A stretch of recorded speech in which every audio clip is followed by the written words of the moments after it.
Hi everyone, thanks so much for joining us today.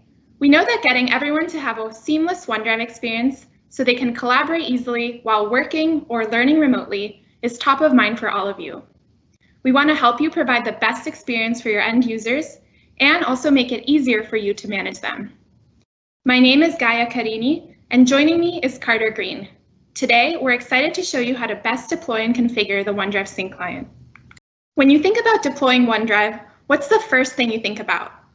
Well, I'm sure one of the key things is what data are my users moving to OneDrive? Depending on your answer to that, you can figure out how you're going to upload that data to the cloud, how fast you can go, and what impact it's going to have on your network. And that's why it's so critical to start that deployment process with in-depth planning. Whether you're moving data from on-prem file shares or another storage provider, you want to think about how to migrate that data to the cloud. We recommend a cloud migration to ensure your users have the best experience, finish the migration quickly, and avoid putting too much load on your network. And what cloud migration means is that the data is all migrated directly to OneDrive and SharePoint in the backend rather than on the client side. You can go online to check out all of the tools we have available to help you with your migration. At this point, you're ready to think about the OneDrive Sync client, which provides an easy way for your end users to find, edit, and share their OneDrive files from their desktop on Windows and Mac OS. That's why today you'll learn about the last 4 steps of the deployment process with a focus on OneDrive Sync. And now I'll hand it over to Carter to dive into more details. Thank you, Gaia. Deploying OneDrive Sync within your organization can be a scary process, full of complicated steps. Also, some of you might be blocked right now in your deployment phase. Today, I hope to resolve your fears and your issues by helping you deploy OneDrive Sync. Many of your workplaces are Windows-based, some are Mac-based, and some even have virtualized environments. Have no fear, the OneDrive Sync client supports all of these environments, Windows 7 and above, Mac OS 10.12 and above, as well as Windows Virtual Desktop, which is the best in class for virtualized cloud file management. You might start with the question of, how do I install the OneDrive Sync client? If you use Windows 10, we've got you covered. OneDrive is part of the inbox experience. If you deploy Office on Mac OS or on Windows, which many of you do, OneDrive comes bundled with Office. You can always also download our installer from our release notes page and install with the tools you use most often, and you can even utilize Autopilot for new machine deployment to get machines configured for new employees. You can use these same tools that you use to deploy the app to deploy different settings. Here are some of the more popular tools to deploy your settings, such as Microsoft Endpoint Configuration Manager, Microsoft Intune, and if those don't work, we do support third-party tools specifically on Mac OS. Now, how many of you are familiar with this page? In the past, you might have used it to decipher which of the many settings you needed to deploy OneDrive Sync to satisfy your needs. You might have become lost with all the settings on the page. The amount of settings that OneDrive Sync has can be daunting, but I'm here to help you understand which ones to focus on first. Now we have a recommended Sync app configuration page. It is streamlined to provide you the best deployment experience. We have listened to your feedback from your deployments about how you best configured OneDrive within your environments. And we were happy to coalesce all that feedback into one document, suggesting an ideal state, which provides the best modern desktop for all of your users and drives better engagement from your users with Microsoft 365. The ideal state is a group of settings and configurations you will need to ensure are implemented within your workplace. The first step is once you have installed the OneDrive Sync client, you might wonder how to stay up to date to get all the latest features and fixes. The Sync client auto updates to make it super easy for you to ensure you have the latest fixes and features without having to take any time with packaging or deployment and such. There are 3 rings of feature updates that we have. The Insider ring is for early adopters and for feature testing. The Production ring is the recommended ring for everyone. It is the best balance of a stable build while still getting new features quickly. During this time of remote work, the production ring is even more important for users to have the latest fixes to ensure the best reliability of the client. There is a deferred ring that we do have as an option for customers who want to consume these changes at a slower pace. Here we have two main actions for you to take. Keep most of your users on the production ring, which is the default, and opt in some users into the insiders ring for testing out new features. The second is please make sure you allow traffic to the oneclient.sfx.ms URL and the g.live.com URL. We use these two to flight features to the sync client. Now, have you ever been working on a file and then had to switch to another device only to see that your changes have not been pushed down to that device? The Windows Notification Service, or WNS, helps ensure that any changes from the cloud get pushed down to devices as fast as possible. Configure your network to allow traffic to star.wns.windows.com to receive the best performance. Some of you might think that this is for Windows only because it's in the title and not for macOS. But this is not limited to Windows. It is a service that we use for all of our clients on all of our platforms. So please be sure and allow the access. Now, I hope all of you use Files on Demand within your work environment. And if not, I hope you are on a path to quickly get to a configuration where you will be using Files on Demand daily. It will change the way that you work. Being able to access all of your files in OneDrive and SharePoint without having to download them onto a machine is amazing. It will also improve your network utilization by not having to download every file that someone changes. Since many of you are working from home on laptops that might not have as large of hard drives as your work machines, Files on Demand can help with that as well. Files on Demand is enabled by default on Windows 10 1709 and later, as well as macOS 10.14 and later. If you are not on these versions, please consider this a dire call to action to start those conversations within your organizations so that you can have the Files on Demand superpower that so many others are enjoying right now. We also support Windows Storage Sense configurations. These policies allow automated cleanup of locally available files that the user has not explicitly marked as always keep on this device. These policies can be found under the Windows configuration section of the policies and are applicable for Windows 10 1903 and later. Now, as many of you know well, collaboration is a key driver of engagement with OneDrive and SharePoint. When you are editing an Office file that is syncing, Office integration ensures users can collaborate and share, as well as auto-save those files from the Office desktop apps. This setting is on by default. We recommend keeping it enabled so that you can ensure your users will have a supercharged Office experience. Now, you've set up all the basics, and you're ready for users to sign into OneDrive. That's where you can deploy the silent account config policy on Windows. You can sign them in automatically using their Windows or Office credentials. This way, users don't have to think about signing into OneDrive, and they don't have to go through another authentication flow in their setup process. For those of you who have deployed on macOS, our SSO story has been lacking compared to Windows.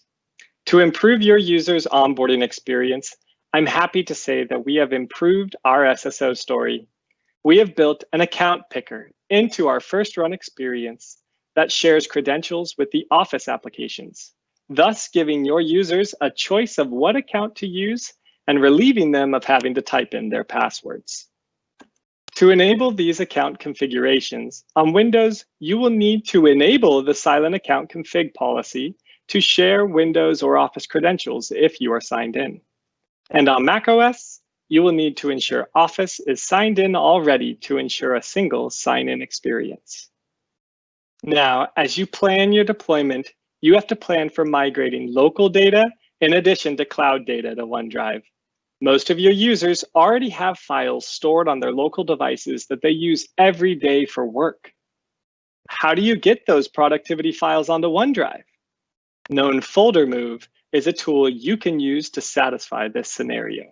Known Folder Move, also known as KFM, allows you to meet the user where they already are in respect to files. You have told us that the most productive folders in the Windows user profile are the Documents, the Desktop, and the Pictures folders. Known Folder Move will move those folders and contents into OneDrive. This tool benefits all groups of people. It benefits the end user because it is a seamless experience, allowing them to save to their normal locations, like the desktop, while still using OneDrive. KFM users also engage more with OneDrive and are more likely to collaborate on documents. It also benefits your company due to the ability it gives you to manage all of these files instead of keeping them on unmanaged local drives. And it benefits you as an admin. You can now get full control over how you would like to roll out the policy. Now, we have two policies for KFM, a silent policy and a prompt policy.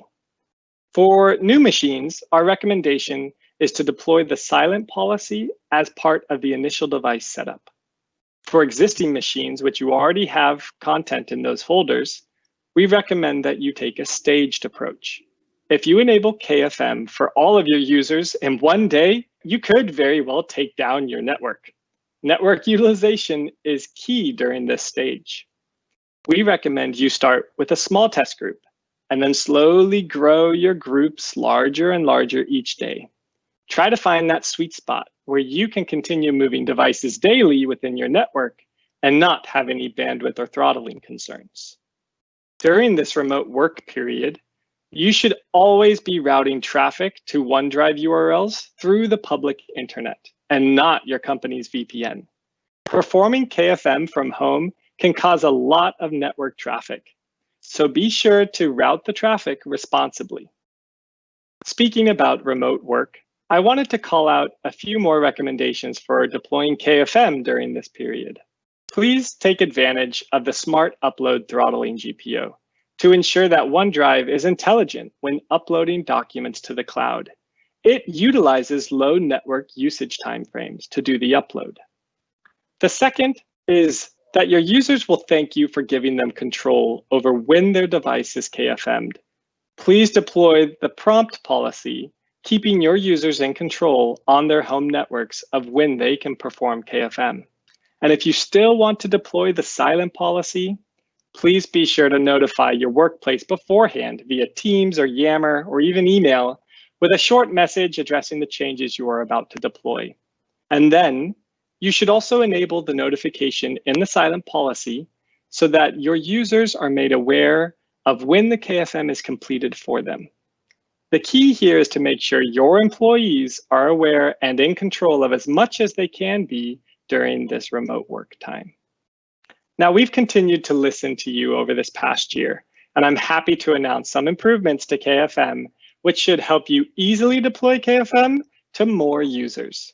Some users still use our selective sync functionality to not sync down certain folders. In the past, if a user chose not to sync their OneDrive documents or pictures folders, then they were not eligible for KFM until they synced those folders. The change that is rolling out now is we will no longer require users to go and correct this issue manually. We will do it automatically for them in the KFM flow, thus enabling KFM to be rolled out to more users. You've been asking for control within the silent policy to target moving specific folders and not just all of the folders. We have updated our silent KFM policy to allow you to specify which folders you would like to move. You can use this during your planning phase to stage your KFM deployment. It's available now with the new ADMX file.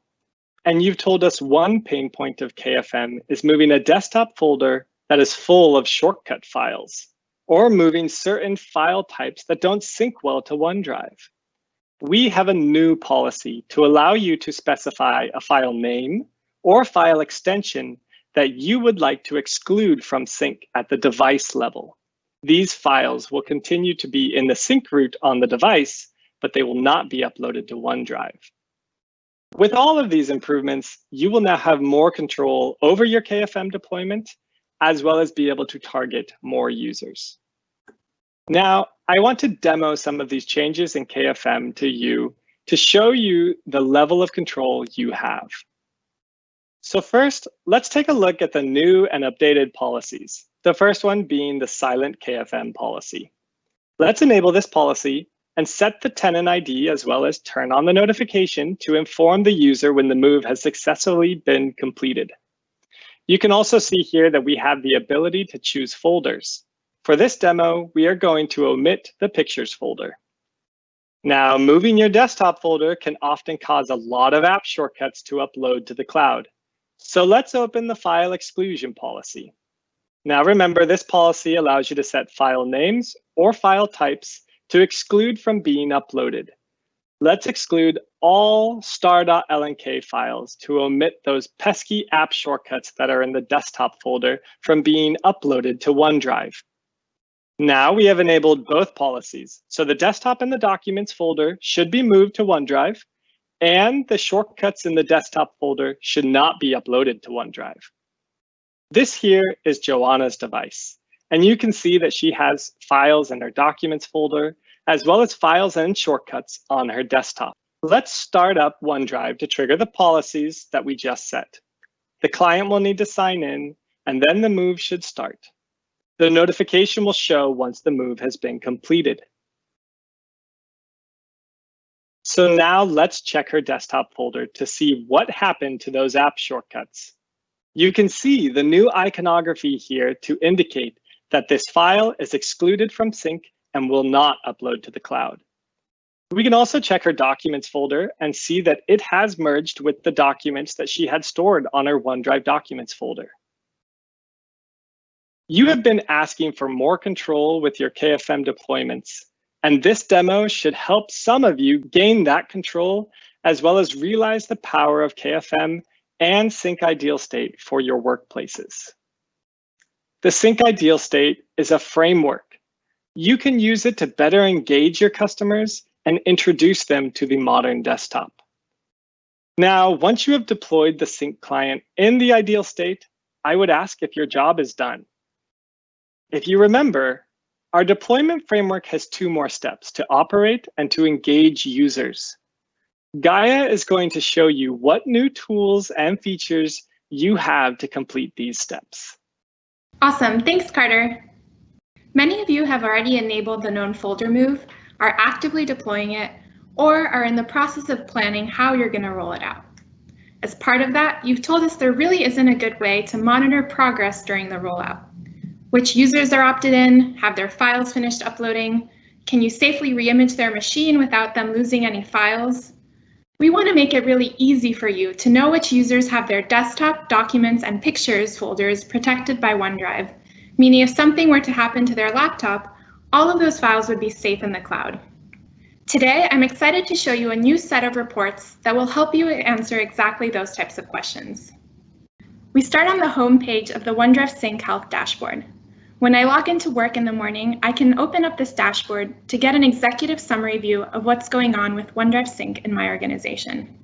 Here on the left, I can see how many computers have at least one sync error. In this case, it's 9% of all machines signed into OneDrive.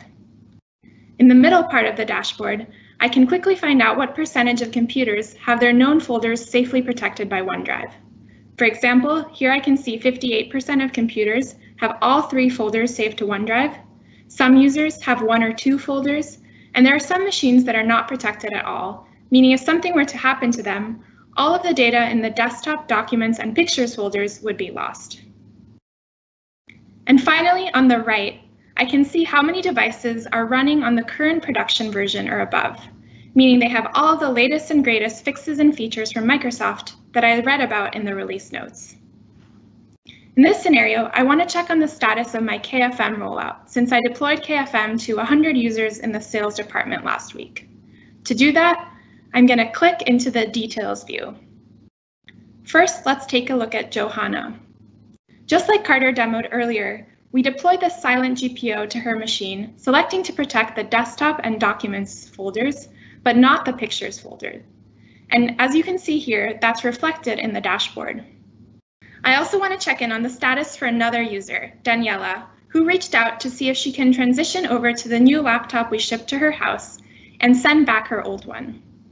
Before I give her the green light, I want to make sure all of her data was uploaded through KFM so she will see it as soon as she logs into her new machine. Here's the row for Daniela's laptop. I see she has all 3 known folders opted into syncing with OneDrive. I also see her last sync time is recent, so I know all of the uploads completed successfully. And it doesn't look like she has any sync errors, which is great. And just like that, I was able to quickly look up all of the key info about Daniela's machine and get back to her quickly. At this point, let's assume you've deployed the known folder move to all users in your organization, and you're in more of a steady state.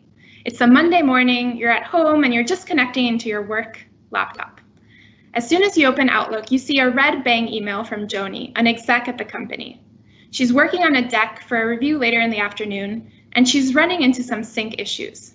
She hasn't given you many details beyond the fact that there's an error, but it's clear that it's preventing her changes from syncing up to the cloud.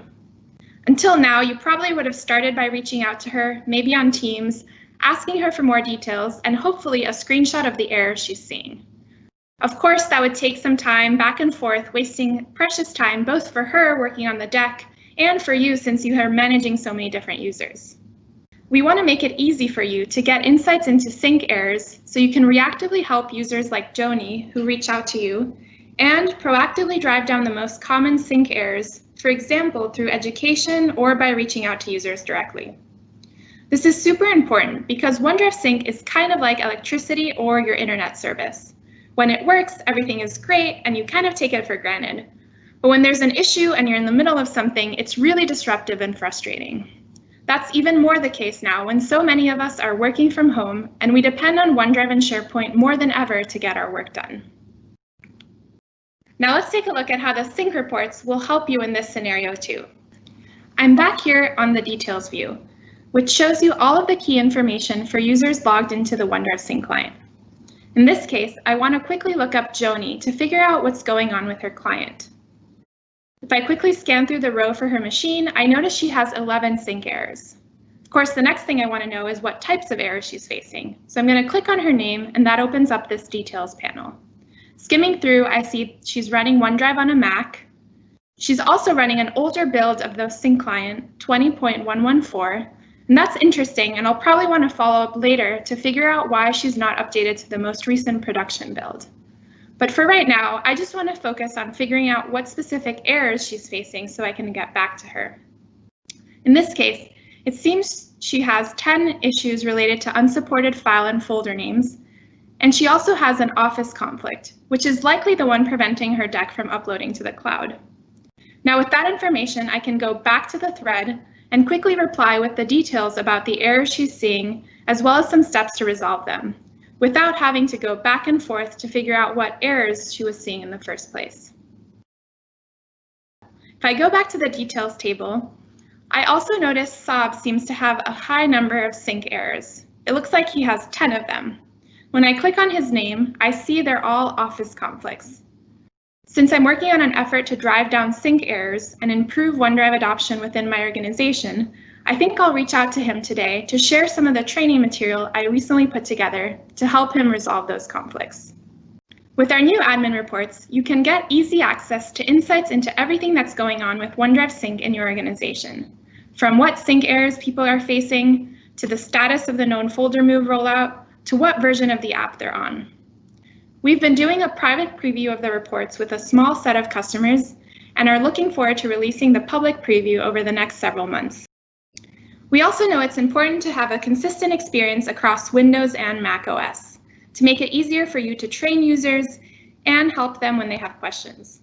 Earlier this year, we brought our refreshed errors experience to Mac OS so users can see errors without having to open up a separate window, and that's consistent with what we shipped last year on Windows. You've told us one of the more common errors users report to you is when they have file and folder names with unsupported characters. Last Ignite, we gave your end users a one-click way to bulk resolve this type of issue on Windows. This year, I'm excited to announce that we're bringing the same capability to macOS, and that's rolling out later this year. Now let's jump into a demo of automated rename in action.